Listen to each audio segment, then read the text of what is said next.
สบายดีพี่น้องมื้อนี้สิพาพี่น้องไปเบิ่งของแปลกเด้อไปเบิ่งนำกันพี่น้องเบิ่งของแปลกเป็นหินน่ะคือนี่ ไม่เป็นหินนี่ ไม่เป็นหิน เออ ไม่เป็นหินบ่นี่ ชอบ ไม่เป็นหิน อ๋อเด้อเบิ่งเอาเด้ออันนี้อ่ะ ช่วยได้ชอบเบิ่ง ไม่เป็นหินเด้อนี่ ทางว่าตลอดจัง ของดีเบิ่งวางลงบัดนี้ โตอันนั้นดูใช้เอาไป เรื่องทางนี้ มันจะเอาชอบ โอ้ยอยู่หุ่นอยู่หุ่นตัวหนึ่งน่ะ อยู่อันนั้นฤาษี ฤาษีนี่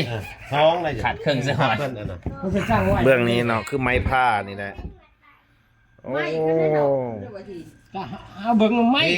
เบิ่งแม่นเบิ่งไม้เลย เส้นไหมยังคือ คือไม้หมดเลย ดุเนาะมึงน่ะ บ่แม่นเขาเฮ็ดเอาตี้นี่ ย่อนักๆนั่น ใช้หัวชิยกให้เบิ่งดิ เบิ่งทางตัดนี่คืออะไรไม้เป็นหินเด้อนี่เด้อ อันนี้บ่แม่นธรรมดาเด้ความหนัก ไม้ทับไม้ ไม่เที่ยวตัวนี้